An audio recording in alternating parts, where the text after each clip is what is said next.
नमस्कार, मैं रचना शर्मा। चढ़ती कला टाइम टीवी देख रहे हैं सभी दर्शकों का स्वागत करती हूं। आप देख रहे हैं हिंदी के समाचार। समाचारों की शुरुआत से पहले एक नजर आज की मुख्य सुर्खियों पर। देश भर में आज बीजेपी की तिरंगा यात्रा को हरी झंडी दिखाकर किया रवाना। तिरंगा यात्रा में शामिल हुए दिग्गज नेता।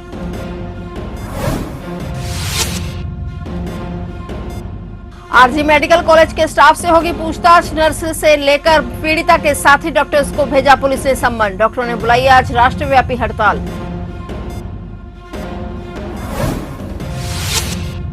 एक बार फिर सुनारिया जेल से बाहर आया राम रहीम को 21 दिनों के मिली फरलो। बागपत के बरनावा आश्रम में रहेगा राम रहीम।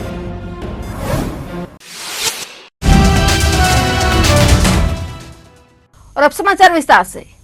स्वतंत्रता दिवस से पहले भारतीय जनता पार्टी आज देश भर में तिरंगा यात्रा निकाल रही है। इस तिरंगा यात्रा में भाजपा के दिग्गज नेता शामिल हुए हैं। वहीं यूपी में भी मुख्यमंत्री योगी आदित्यनाथ ने लखनऊ में तिरंगा यात्रा में हिस्सा लिया। सीएम योगी आदित्यनाथ ने आज कालिदास मार्ग से भाजपा लखनऊ महानगर द्वारा आयोजित भव्य बाइक तिरंगा यात्रा को हरी झंडी दिखाकर रवाना किया। तिरंगा यात्रा में मुख्यमंत्री योगी आदित्यनाथ ने लखनऊ में नेतृत्व किया। इस दौरान बड़ी संख्या में भाजपा कार्यकर्ता मौजूद रहे। वहीं उप मुख्यमंत्री केशव प्रसाद मौर्य कानपुर, उप मुख्यमंत्री ब्रजेश पाठक लखनऊ में तिरंगा यात्रा का नेतृत्व करने पहुंचे। बता दें कि आज देश भर में बीजेपी की तिरंगा यात्रा धूमधाम से निकाली जा रही है।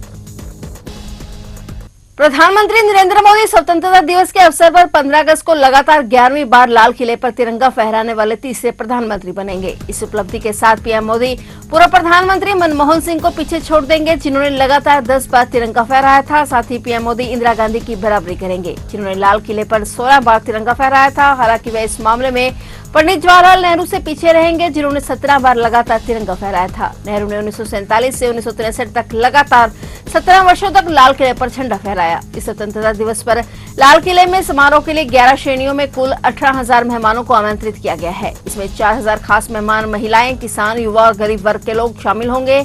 यह वर्ग पीएम मोदी द्वारा देश की 4 प्रमुख जातियों के रूप में पहचाना गया था। इसके अलावा पेरिस ओलंपिक में शामिल होने वाले सभी खिलाड़ियों को भी इस साल के समारोह में आमंत्रित किया गया है। इस प्रकार लाल किले पर स्वतंत्रता दिवस के अवसर पर झंडा फहराने की परंपरा को आगे बढ़ाते हुए प्रधानमंत्री नरेंद्र मोदी ने देश की विविधताओं और उनकी उपलब्धियों को मान्यता देने का प्रयास किया है। इस अवसर पर बड़ी संख्या में मेहमानों के शामिल होने से समारोह और भी खास हो जाएगा।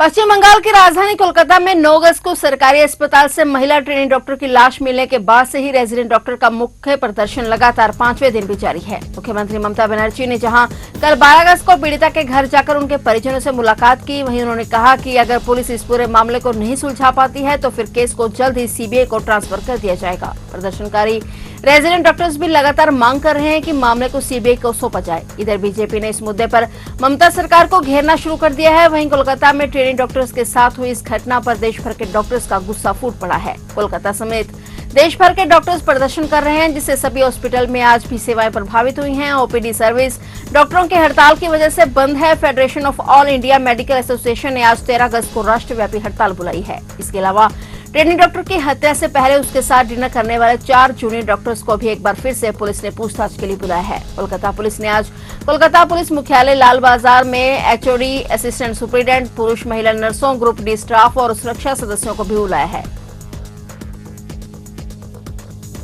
हरियाणा के खनन केस में एनफोर्समेंट डायरेक्टोरेट ने बड़ी कार्रवाई की है। इस केस में ईडी ने हरियाणा, चंडीगढ़ और पंजाब के शहरों में 122 करोड़ रुपए की 145 प्रॉपर्टियां अटैच की हैं। इनमें हरियाणा के गुरुग्राम में 100 एकड़ से अधिक की एग्रीकल्चर लैंड भी शामिल है। ईडी द्वारा यह कार्रवाई हरियाणा के गुरुग्राम के अलावा फरीदाबाद, सोनीपत, करनाल, यमुनानगर, पंचकुला, चंडीगढ़ और पंजाब के मोहाली में की गई है। इस केस में कांग्रेस के सोनीपत विधायक सुरेंद्र पवार, इनेलो नेता और पूर्व विधायक दिलबाग सिंह के अलावा पीएस बिल्डेक के मालिक इंद्रपाल सिंह, कांग्रेस नेता मनोज वतवा, कुलविंदर सिंह सहित अंगद सिंह मक्कड़, भूपेंद्र सिंह और उनके सहयोगी को ईडी ने आरोपी बनाया है। दिलबाग सिंह अभी अंबाला की जेल में बंद हैं। ईडी के वकील के मुताबिक विधायक सुरेंद्र पवार पर 25 करोड़ रुपए की मनी लॉन्ड्रिंग ट्रायल का मामला है। विधायक के खिलाफ 8 मामले दर्ज हैं। एक मामला ईडी की टीम ने दर्ज कराया है।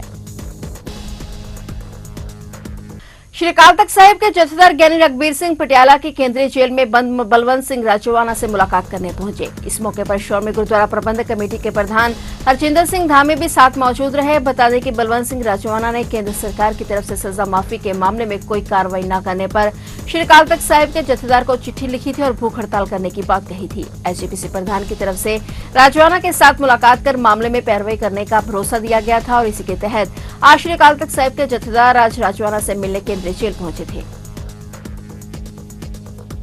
डेरा सच्चा सौदा प्रमुख गुरमीत राम रहीम सुनारिया जेल से बाहर आ गया है। लगभग 6:30 बजे पुलिस सुरक्षा में राम रहीम जेल से निकलकर बाहर आया है। वहीं राम रहीम को 21 दिन की फरलो दी गई है। वो उत्तर प्रदेश के बागपत जिले में बरनावा आश्रम में फरलो की अवधि बिताएगा। बता दें कि 2 साथियों के यौन शोषण मामले में सजा मिलने के बाद साल 2017 से राम रहीम रोहतक जेल में बंद है और गुरमीत राम रहीम को बड़ी राहत देते हुए पंजाब एवं हरियाणा हाईकोर्ट ने श्रोमणी गुरुद्वारा प्रबंधक समिति द्वारा दायर याचिका का निपटारा कर दिया है, जिसमें डेरा प्रमुख को पैरोल या फरलो पर रिहा न करने के निर्देश देने की मांग की गई थी। हाईकोर्ट ने स्पष्ट किया कि राज्य सरकार ऐसे मुद्दों पर निर्णय लेने में सक्षम है। बता दें कि हरियाणा सरकार पहले ही हाईकोर्ट को बता चुकी है कि डेरा प्रमुख वैधानिक प्रावधान के अनुसार पैरोल और फरलो के हकदार हैं। प्यारी साध संगत जी, सबको बहुत बहुत आशीर्वाद। आपके दर्शनों के लिए फिर से हाजिर हुए हैं और आप सबको मालिक बहुत बहुत खुशियां दे, आशीर्वाद कहते हैं। आप अपने अपने घरों में रहना है, किसी ने यहाँ पे नहीं आना। जैसे सेवादार भाई आपको बताएंगे, सेवादार जुम्मेवार आपको बताएंगे, उसके अकॉर्डिंग आपने सेवा करनी है। मालिक आपको बहुत बहुत खुशियां दे, सबको बहुत बहुत आशीर्वाद। सर्वखाप महापंचायत में पहलवान विनेश फोगाट को भारत रत्न से सम्मानित करने की मांग की गई। महापंचायत में वक्ताओं ने कहा कि विनेश फोगाट ने कुश्ती में देश का नाम रोशन किया है, वह इस सर्वोच्च नागरिक सम्मान के हकदार हैं। इस बीच खाप नेता सांगवान ने कहा कि वे सुविधाएं उसको मिलनी चाहिए जो ओलंपिक स्वर्ण पदक विजेता को मिलती रही हैं। बता दें कि हरियाणा के मुख्यमंत्री नायब सिंह सैनी पहले ही घोषणा कर चुके हैं कि फोगाट को एक गोल्ड मेडलिस्ट की तरह सम्मानित किया जाएगा। विनेश फोगाट को सिल्वर मेडल मिलेगा या नहीं, इसका फैसला आज 13 अगस्त को होगा। खेल पंचायत में भारतीय समय अनुसार रात 9:30 बजे इस मामले को लेकर अपना निर्णय सुनाया जाएगा। यह मामला court of arbitration for sport के पास है और यह तय करेगा कि विनेश फोगाट को सिल्वर मेडल मिलेगा या नहीं। इस बीच हरियाणा की कई खाप पंचायतों ने विनेश फोगाट को भारत रत्न से सम्मानित करने की मांग की है। उनका कहना है कि यदि ऐसा नहीं हुआ तो वे इस मांग को लेकर आंदोलन शुरू करेंगे। पंजाब के पूर्व मुख्यमंत्री और जालंधर लोकसभा सीट से सांसद चरणजीत सिंह चन्नी के इस निर्वाचन को लेकर जनप्रतिनिधित्व अधिनियम के तहत पंजाब एंड हरियाणा हाईकोर्ट में दायर याचिका पर आज सुनवाई नहीं हो पाई। सांसद चन्नी के निर्वाचन को खारिज करने की मांग को लेकर माननीय हाईकोर्ट में दायर याचिका पर अगली सुनवाई 30 सितंबर तक स्थगित कर दी गई है। इस मामले में हाईकोर्ट सांसद चन्नी सहित अन्य प्रतिवादी पक्ष को पहले ही नोटिस जारी कर चुका है। हाईकोर्ट ने उन सभी प्रतिवादियों को भी नए सिरे से नोटिस जारी किया है जिन्हें पहले जारी नोटिस सर्व नहीं हो पाए हैं। चन्नी के मानसून सत्र के कारण दिल्ली में होने के कारण नोटिस सर्व नहीं हो सका था। इसके अलावा हाईकोर्ट ने जालंधर के चुनाव तहसीलदार को लोकसभा चुनाव दौरान उपयोग में लाई ईवीएम को वेयर हाउस में शिफ्ट न करने के अलावा इन्हें सुरक्षित रखने सहित सभी रिकॉर्ड मेंटेन करने को कहा है। जिक्र योग्य है कि चुनाव समाप्त होने के 45 दिनों के उपरांत ईवीएम को चुनाव आयोग की इजाजत के बाद स्ट्रांग रूम से वेयर हाउस में शिफ्ट करना होता है। सांसद चन्नी के खिलाफ याचिका भाजपा नेता गौरव लुथरा ने अपने वकील मनीत मल्होत्रा के जरिए दायर की है, जिसमें गौरव ने हाईकोर्ट को बताया कि चरणजीत सिंह चन्नी जालंधर लोकसभा सीट से सांसद चुने गए हैं, परंतु उन्हें नामांकन पत्र भरते समय कई जानकारियां छिपाई गई थी। याचिकाकर्ता ने हाईकोर्ट से मांग की है कि नियमितताओं को देखते हुए जनप्रतिनिधित्व अधिनियम के तहत चन्नी का निर्वाचन रद्द किया जाना चाहिए। उत्तराखंड के घनसाली विधानसभा क्षेत्र के मिलंगना क्षेत्र में लगातार हो रही बारिश ग्रामीणों के लिए परेशानी का सबब बनी हुई है। इस बारिश के चलते नदी नाले गौरों के उफान में आने से आपदा की घटनाएं रुकने का नाम नहीं ले रही। जिले में मानसून लोगों के लिए किसी आफत से कम नहीं है। वहीं इस बीच ग्रामीणों के घरों में मलबा घुसने से उन्हें भारी मात्रा में नुकसान हुआ है। जानकारी के अनुसार घनसाली क्षेत्र में बारिश के कारण अंथवाल, जाख और बड़ियार गाँव में ग्रामीणों के खेत और पुलिया बह गई है और साथ ही 2 मकान और मंदिर मलबे की चपेट में आ गए हैं, तो ग्रामीणों ने किसी तरह भागकर अपनी जान बचाई।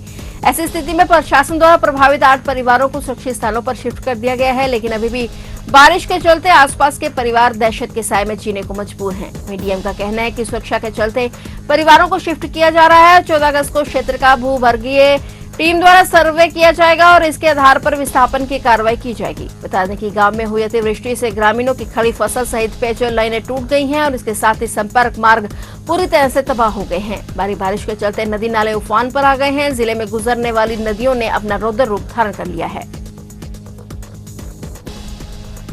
फिलहाल हिंदी के समाचारों में इतना ही और नए समाचारों के साथ फिर से हाजिर होंगे। तब तक के लिए देखते रहिए चढ़ती कला टाइम टीवी।